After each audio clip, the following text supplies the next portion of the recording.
कपालभाति प्राणायाम आपको करते रहेंगे, सुनते रहेंगे, किसी को रुकना नहीं। कपालभाति प्राणायाम में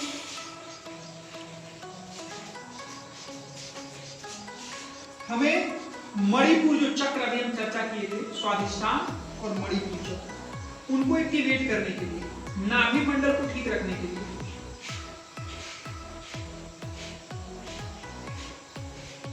उदर से संबंधित समस्याओं को दूर करने के लिए, कब्ज, गैस, अम्लपित्त, acidity, hypertension, migraine, thyroid, cholesterol, लगभग 99% बीमारियां हो जाती हैं पेट ठीक न रहने से। मुंह में पक जा रहा है हमारे बाल में।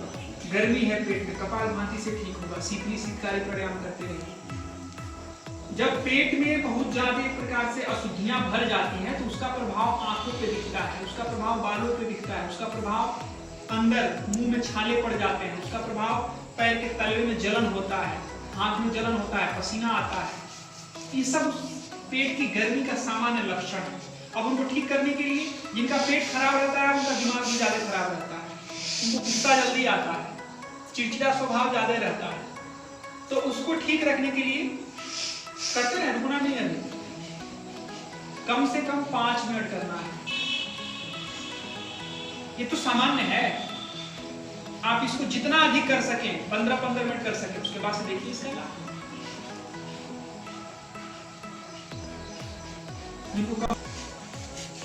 किनको नहीं करना, इसमें कुछ सावधानियां हैं। उन बहनों को नहीं करना है जो गर्भवती हैं, उन लोगों को नहीं करना है जिनका ताजा ऑपरेशन हुआ हो, उनको नहीं करना है जिनका पाइल्स का ऑपरेशन हुआ हो या जिनको पाइल्स हो, फिस्टुला हो। धीमे धीमे करना है। ऑपरेशन वाले लोगों को तो बिल्कुल ही नहीं करना है, गर्भवती बहनों को तो बिल्कुल ही नहीं करना है। बाकी जो बहुत कमजोर हो, कमर में दर्द हो, हर्निया हो, उनको भी थोड़ा धीमे।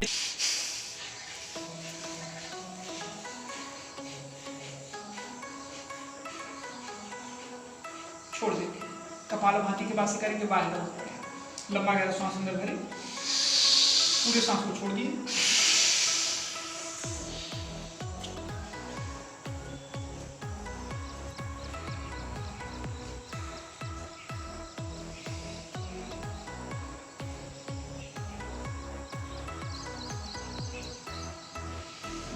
नीचे से गुदे द्वार को ऊपर की तरफ खींचिए, पेट को पीठ की तरफ ले गए, ध्यान यहाँ से गुदी को कंठकूप से लगाइए। तो नीचे से गुदे द्वार को, मल द्वार को ऊपर खींचे, उसको मूल बंद करते हैं, पेट को पीठ की तरफ ले गए, ध्यान बंद करते हैं, गुदी को कंठकूप से लगा लिए, जालंधर बंद करते हैं, तीनों को एक साथ बंद कर लिए, महाबंद करते हैं।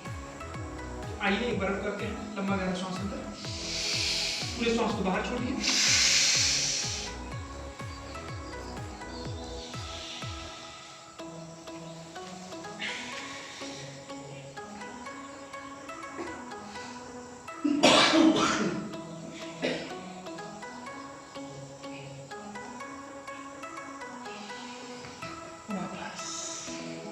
एक बार और करते हैं, जितना हो सके एक बार और करते हैं। लंबा गहरा सांस, पूरा सांस बाहर,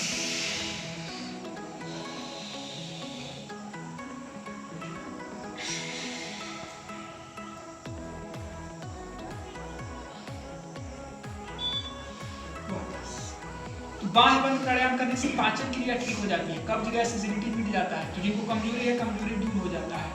जिनको इनफर्टिलिटी है, कई भाई बहनों में ये समस्या है, बांझपन की समस्या, वो भी दूर हो जाती है इससे। और जो दुबले पतले हैं उनका वजन भी थोड़ा थोड़ा ठीक होने लगता है। जो मोटे हैं, जो मोटे उनका घटता है, माइनस प्लस दोनों काम करता है। हाँ, ये दोनों में ये ऑटो सिस्टम ऑटो सिस्टम है। जो दुबले, जो मोटे हैं दुबले होंगे, दुबले नहीं, ऐसा नहीं, यही तो योग का लाभ है। अब जो दुबले पतले हैं उनका, उनके अंदर कमी, माने योग कमी को पूरा करता है। योग का सबसे बड़ा लाभ क्या है कि ये कमी को पूरा करता है। उनके अंदर कमी किस चीज का है? मांस का कमी है, प्रोटीन की कमी है, फैट ज्यादा हो गया, कार्बोहाइड्रेट ज्यादा हो गए हैं, फैट ज्यादा हो गया, वसा ज्यादा हो गया, उनको घटाता है। योग में यही तो लाभ है। तो पूज्य स्वामी जी महाराज व हम लोग का एक सपना है कि हमारे अपने देश में कोई दुबला पतला न हो,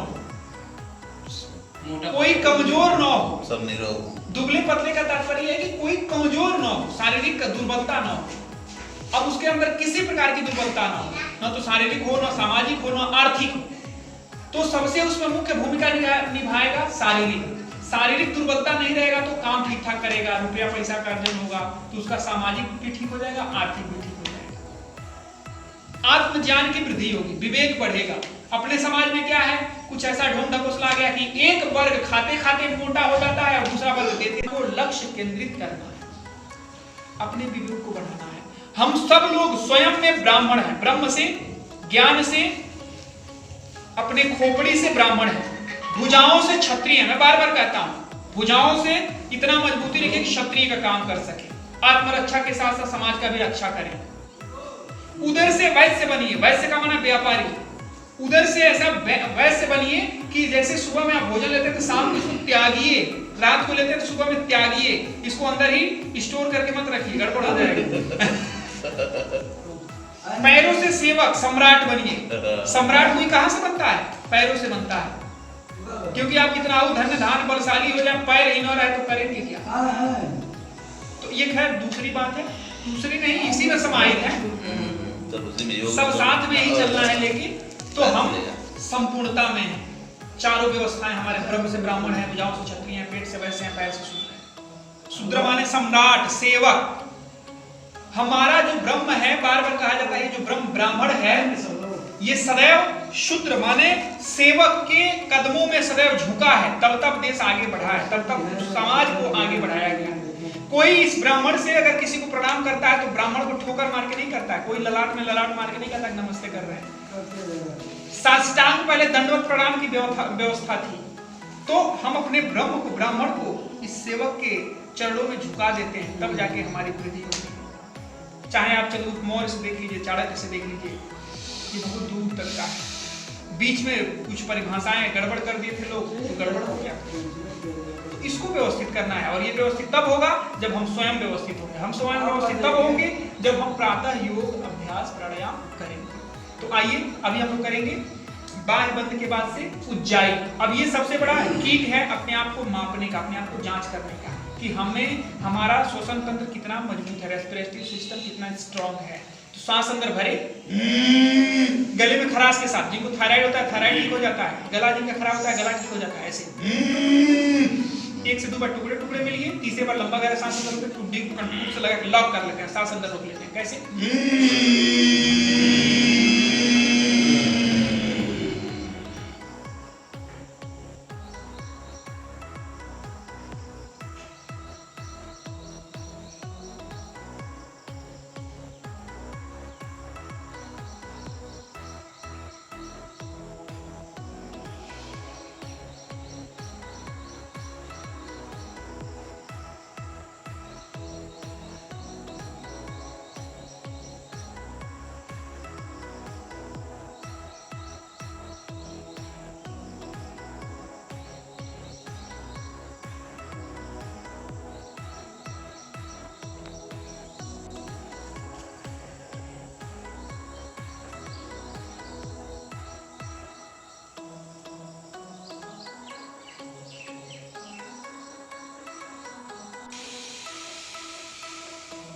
टाइम हम लोग सांस छोड़ते समय बाएं नासिका को दाएं नासिका को दबा के बाएं से श्वास छोड़ देते हैं।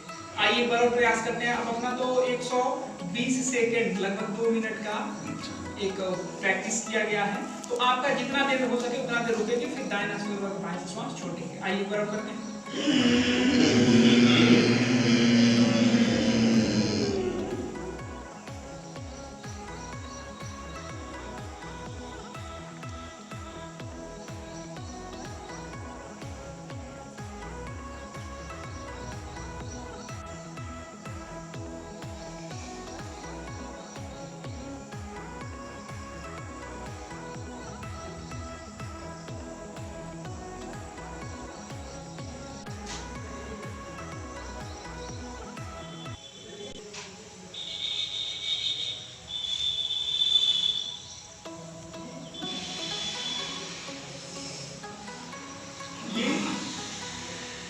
श्वसन तंत्र को मजबूत करने के लिए उज्जाई प्राणायाम बहुत अच्छा है।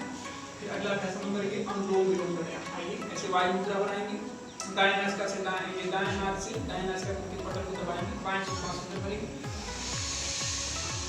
अब बाएं को दबा के दाएं श्वास बाहर, और फिर जितना श्वास छोड़ना उसी से कंटिन्यू करेंगे।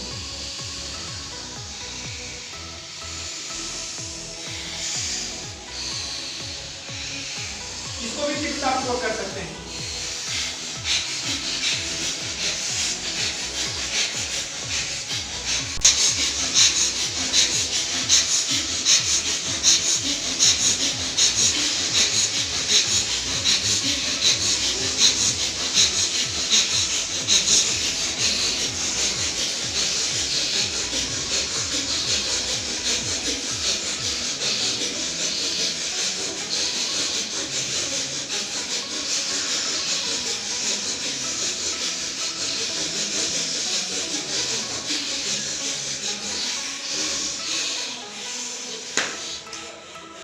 दो मिनट तीव्रतापूर्वक कर लीजिए तो पूरे 72 करोड़ 72 लाख 10,201 रस नाड़ियां एकदम परिशुद्ध हो जाती हैं, कोरोना भाग जाएगा, एकदम कोरोना भाग जाता है।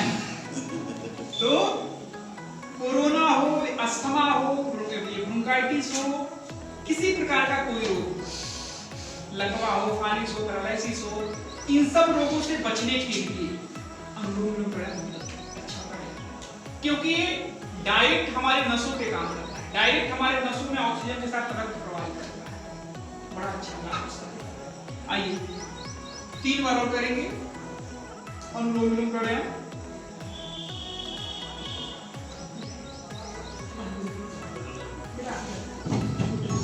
दाहिने नासिका को दबाइए और बाएं से श्वास।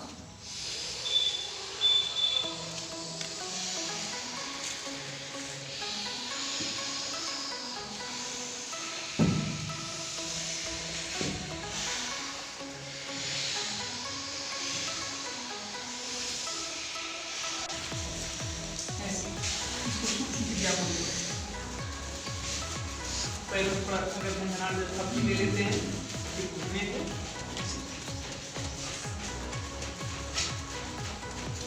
फिर इसी को थोड़ा सा चक्की चालक का अभ्यास कर देते हैं, दोनों हाथ को आपस में मिला के। अब जिनका पेट जितना, जिनका वजन सब लोग अपने हाइट से,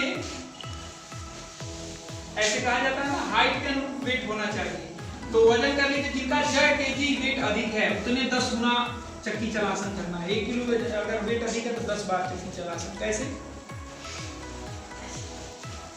कोहनी सीधा रहेगा, कोहनी मुड़ेगा नहीं, सांस छोड़ के आगे गए, सांस छोड़ के पीछे, कोहनी सीधा घुसेगी, कोहनी सीधा, तब फिर सांस छोड़ के आगे गए, सांस छोड़ के पीछे, ऐसे टाइट।